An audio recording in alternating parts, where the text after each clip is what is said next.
रहीम अस्सलाम वालेकुम नाज़रीन, उम्मीद और दुआ करता हूँ कि आप लोग जहाँ जहाँ पर होंगे खैर आफियत से होंगे। नाज़रीन, वैसे तो वीकेंड ड्राई डेज होते हैं when it comes to the news industry. Session नहीं चल रहा होता, कोई सच पॉलिटिकल एक्टिविटी नहीं होती, कोर्ट्स बंद होती हैं, इसमें ज़रा बहुत ज़रा खबरें नहीं आती। लेकिन अक्सर वीकेंड के ऊपर कंट्रोवर्सीज काफ़ी सारी क्रिएट हो जाती हैं। एक ऐसी कंट्रोवर्सी आज क्रिएट हुई है, उसके ऊपर बात करते हैं। एक तालिबा खातून जो तालिब इल्म एक यूनिवर्सिटी की, जिन्होंने रिसेंटली मंसूरी खान साहब के शो के अंदर शिरकत की और उनका एक क्लिप बहुत वायरल हुआ। उनकी एक नई वीडियो अपनी आई है, उसके ऊपर थोड़ी सी बात करते हैं और वो क्लिप भी उनका बहुत वायरल हो रहा है। सबसे पहले जुनैद अकबर खान साहब खैबर पख्तूनख्वा पीटीआई के नए सदर अली मीन गंडापुर साहब से सदारत लेकर इमरान खान साहब ने जुनैद अकबर खान साहब को दी थी और फिर जुनैद अकबर खान साहब की सदारत के ऊपर सही मोहर सब्त हुई लोगों के दिलों के अंदर 8 फरवरी सवाबी जलसे के बाद। मैं वो जलसा वहाँ पर कवर करने भी गया था और मैंने आपकी खिदमत में वहाँ से कुछ वीडियोस भी अपलोड की थी, दिखाया था कि जलसा कितना बड़ा है और कितने चार्ज और कहाँ कहाँ से लोग सवाबी जलसे के अंदर शिरकत के लिए आए थे। और वो मैं तब भी कायल था और मैं आज भी कहता हूँ कि वो शेयर क्रेडिट जो था वो पाकिस्तान तहरीक इंसाफ के वर्कर्स का था। They were very charge that day. Anyways, एक डिजिटल मीडिया का प्लेटफॉर्म है आज़ाद डिजिटल। उन्होंने रिसेंटली, उनकी एक खातून एंकर हैं बतूल राजपूत साहिबा, बतूल राजपूत साहिबा ने जुनैद अकबर साहब का एक इंटरव्यू किया है और वो एक इंटरव्यू के बाद उसमें एक कंट्रोवर्सी क्रिएट हुई है उस इंटरव्यू के अंदर कि जे ओवरसीज पाकिस्तानी जड़न तोड़े जो एहतजाज कर रहे हैं। अभी रिसेंटली बतूल राजपूत साहबा ने मिसाल दी कि रिसेंटली आर्मी चीफ बरतानिया गए हुए थे तो वहाँ के पाकिस्तानी हाई कमीशन के बाहर एहतजाज किया लंदन में लोगों ने वहाँ पर। तो क्या आपको इस तरह की सपोर्ट सिस्टम चाहिए, आपको ऐसे वर्कर की सपोर्ट चाहिए? तो उसके ऊपर जुनैद अकबर साहब ने एक छोटा सा जुमला कह दिया कि इस तरह की सपोर्ट तो मुझे नहीं चाहिए, लेकिन आप उन लोगों को क्यों भूल जाते हैं कि जिनको मारा गया, जिनको उठाया गया। और वो आगे से उन्होंने तफसीली जवाब दिया। लेकिन ये जो छोटा सा जवाब था ना कि मुझे ये सपोर्ट नहीं चाहिए, इसको उठाकर एक नया इशू क्रिएट हुआ सोशल मीडिया के ऊपर, ट्विटर के ऊपर, यूट्यूब के ऊपर। ये अच्छा खासा ट्विटर के ऊपर तो ये एक प्रॉपर बहस बन गई कि जुनैद अकबर साहब ने उन तमाम लोगों को डिसोन कर दिया कि जो सपोर्ट सिस्टम है पाकिस्तान तहरीक इंसाफ का। And as a matter of fact कि जो ओवरसीज पाकिस्तानी हैं उनकी 90% अब जो तनासुब देखा जाए तो 90% लोग पाकिस्तान तहरीक इंसाफ और इमरान खान के सपोर्टर हैं। उनको तो कोई बंदा भी डिसोन नहीं कर सकता। तहरीक इंसाफ का 100 दफ़ा लोग कहते भी रहे तो उनको तो डिसोन नहीं किया जा सकता। उनका काम इतना ज़्यादा है, फंडिंग उनकी इतनी ज़्यादा है, उनकी पॉलिटिकल एक्टिविटी इतनी ज़्यादा है और इमरान खान साहब और तहरीक इंसाफ को लेकर, उनकी वेलबींग को लेकर वो इतने कंसर्न हैं। शौकत खानम में इतनी ज़्यादा जो एहतियात हैं वो ओवरसीज़ पाकिस्तानी भेजते हैं और इमरान खान साहब भी बार बार कहते रहे कि ओवरसीज़ पाकिस्तानी मेरी मतलब बहुत बड़ी ताकत है। सो आई थिंक वो जुनैद अकबर साहब के बयान को थोड़ा सा वो आउट ऑफ प्रोपोर्शन हो गया थोड़ा सा। वो जुनैद अकबर साहब भी कुछ ठीक तरह से उसको एड्रेस नहीं कर सके। इस क्वेश्चन को छोटे से जवाब के अंदर ही उन्होंने एक नई कंट्रोवर्सी को जन्म दे दिया। वो कंट्रोवर्सी के ऊपर तो उन्होंने खुद से एड्रेस कर दिया। अब कंट्रोवर्सी वो जवाब नहीं बना, उससे बड़ी कंट्रोवर्सी ये बन गई कि उन्होंने आज़ाद डिजिटल को, इस प्लेटफॉर्म जो है डिजिटल मीडिया का, आज़ाद न्यूज़ या आज़ाद चैनल जो है, उसको इंटरव्यू क्यों दिया। इसके ऊपर तहरीक इंसाफ का वर्कर जो है वो बड़ा सीख पाता। उसके ऊपर फिर जुनैद अकबर साहब की एक वीडियो आई है आज कुछ घंटे पहले, वो वीडियो ज़रा सुन लीजिए। और उस वीडियो के बाद उस खातून एंकर की कौन सी वीडियो आती है वो भी मैं आपको लगा के दिखाता हूँ। ज़रा जुनैद अकबर साहब की रहमान रहीम। मैं तो असल में हल्के में हूँ, लेकिन 2-3 दोस्तों ने राबिता किया कि मेरी एक वीडियो में मैंने ऐसी कोई बात नहीं की जिस पे मैं शर्मिंदा हूँ। लेकिन उस दिन मैं इस बात पे शर्मिंदा हूँ कि उस दिन मैं 3 ख़वातीन ने मुझसे राबिता किया था मुख्तलिफ़ चैनल्स के कि हम आपके ऑफिस आना चाहते हैं। तो मैंने इज़्ज़त दी, जो हमारी रिवायात है। तो वहाँ पर मुझसे पूछा गया कि जो ओवरसीज़ जो बात कर रहे हैं या कोई एहतजाज की बात कर रहे हैं कि आप उसको सपोर्ट करते हैं। तो मैंने कहा आपको ओवरसीज़ की ये बात तो नज़र आती है, लेकिन जो हमारे साथ होता है वो आपको नज़र नहीं आती। तो उसी बात का उसी ने अपने मुझे, क्योंकि किसी के चेहरे पे नहीं होता कि इसका एजेंडा क्या है, कौन बिका है, कौन नहीं बिका, किसकी क्रेडिबिलिटी क्या है। तो ये मेरी बदकिस्मती है कि मुझे ये समझ नहीं आई कि कौन किस एजेंडे पे है। तो ऐसी कोई बात मैंने नहीं की। आप उसको क्लिप को ज़रूर सुन ले। और इस चीज़ को मैं सपोर्ट करता हूँ, उसको ऑन करता हूँ और उसके हर जो है फेल जो है उसको हम उसके साथ खड़े हैं, वो चीज़ हमारे साथ खड़े। शुक्रिया। जुनैद अकबर साहब की वीडियो आपने सुन ली जिसके अंदर वो क्लेमेंट है कि खातून थी, वो आई, मैंने अपनी रिवायात के मुताबिक इज्जत दी, इंटरव्यू का टाइम दिया एंड फेयर एनफ। ठीक है, हम ये बातें सारी ठीक है, मान लेते हैं।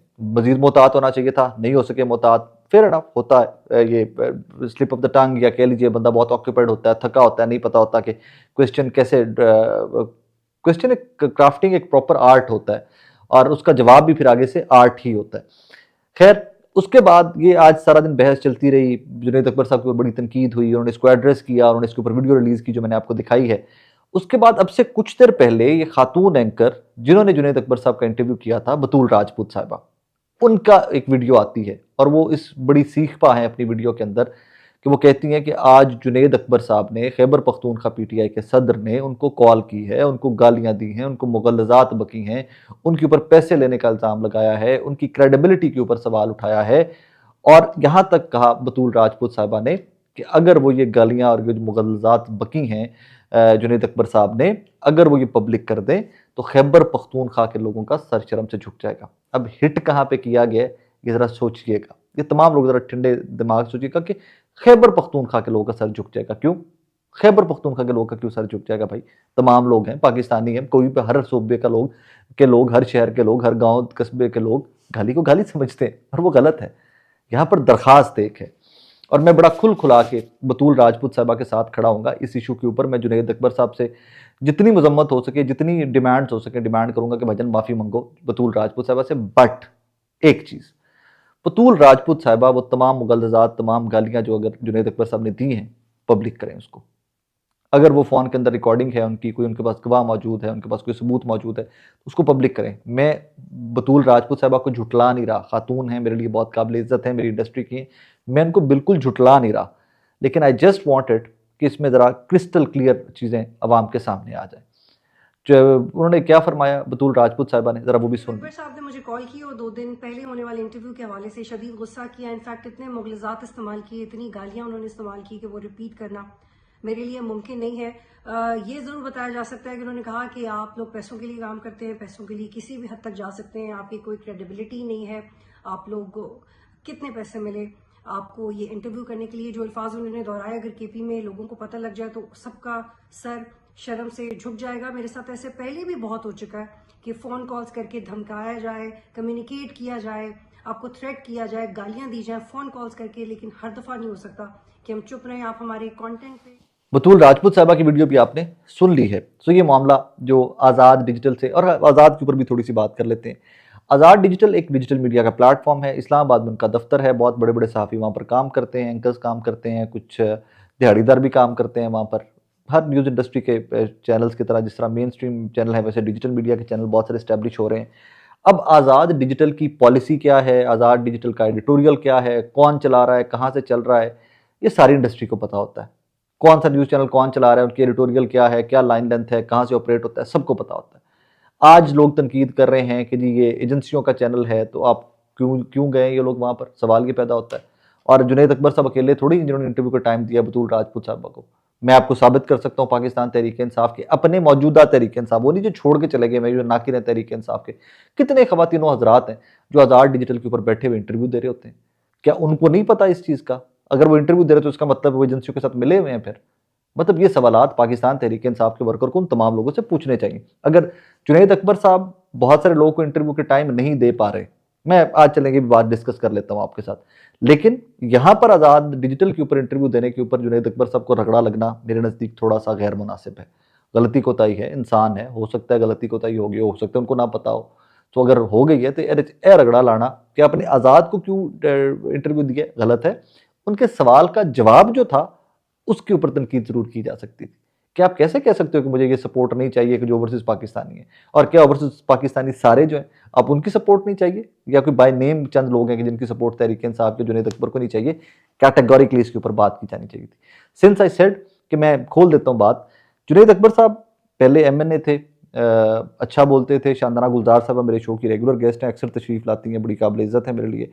शेर अफजल मरवत साहब आते हैं और काफ़ी सारे लोग हैं जो PTI के मेरे रेगुलर, रऊफ हसन साहब हैं, शेख वकास अकरम साहब भी कभी कभार तशरीफ़ ले आया करते थे पहले तो, अब खैर वो भी बहुत बड़े आदमी हो गए हैं। CM अलीम गंडापुर साहब ने मल्टीपल टाइम मुझसे कमिट किया कि जी मैं इंटरव्यू का टाइम दे रहा हूँ, इस हफ्ते करते हैं, नेक्स्ट वीक करते हैं। उनकी कोऑर्डिनेशन टीम ने, उनके भाई ने टाइम दिया, नहीं हो सका, फेयर इनफ, CM है, बहुत बिजी हैं।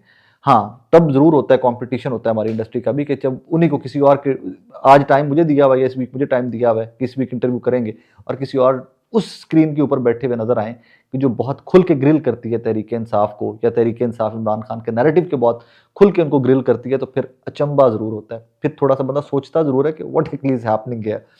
इसी तरह की कार्रवाई जुनैद अकबर साहब के साथ भी है। जुनैद अकबर साहब पब्लिक अकाउंट्स कमेटी के चेयरमैन बने। पब्लिक अकाउंट्स कमेटी के चेयरमैन बनना और ये फोरम जो है पब्लिक अकाउंट्स कमेटी, ये बहुत बड़ा फोरम है।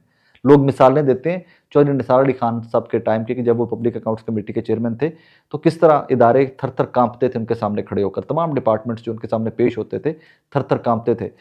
जुनैद अकबर साहब जब से चेयरमैन पीएससी बने, मैंने मल्टीपल टाइम्स, हमारी कोऑर्डिनेशन टीम ने, मेरे कोऑर्डिनेटर हैं शो के फरहान साहब, मल्टीपल टाइम्स उन्होंने रिक्वेस्ट पुटअप की, कॉलें की, मैसेजेस छोड़े, असेंबली में जाकर रिक्वेस्टें पुटअप की। मैं खुद पब्लिक अकाउंट्स कमेटी कवर करता हूँ, मैं जाता हूँ, इजलास जितने होते हैं पीएससी के, मैंने जुनैद अकबर साहब को कॉल्स की, फ़ोन ही नहीं उठाते, वॉइस नोट्स छोड़े, जवाब ही नहीं देते।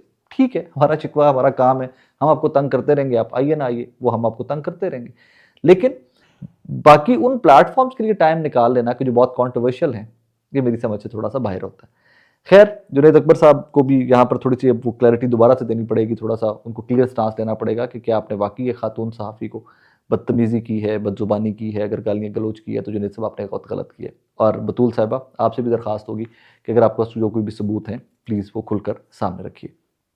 सेकेंडली, एक बच्ची रिसेंटली बहुत वायरल हो रही थी मंसूर अली खान साहब के शो पे।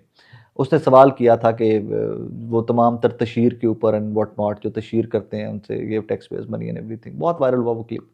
आज उस बच्ची का एक और क्लिप आया। वो क्लिप देखकर मुझे थोड़ी सी हैरत भी हुई और थोड़ी सी परेशानी भी हुई, जिसमें वो क्लेम कर रही हैं कि उनको हिरासा किया गया, उनको धमकाया गया है। This is not on, you can not do that to anybody. बदतरीन मुखालिफ के साथ भी आप हिरासा नहीं कर सकते, आप धमकी नहीं दे सकते। पॉलिटिकल डिफरेंसेस सारी दुनिया में होते हैं, बच्चों के होते हैं, ये बाशऊर लोग हैं, पढ़े लिखे लोग हैं, इस मुल्क का फ्यूचर है। Nobody has a right to harass anybody. कोई सियासी जमात का वर्कर है, कोई दूसरे वर्कर को भी उनको धमका नहीं सकते आप, you can not do that.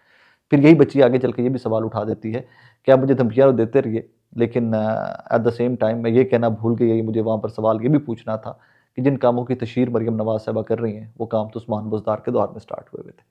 ये एक नया फिनोमेना है, इसको हमारे पॉलिटिकल लीडर्स हैं, दिस जो अभी के लीडर्स हैं, जो हुक्मरान हैं अभी के, ये लोग समझ नहीं पा रहे।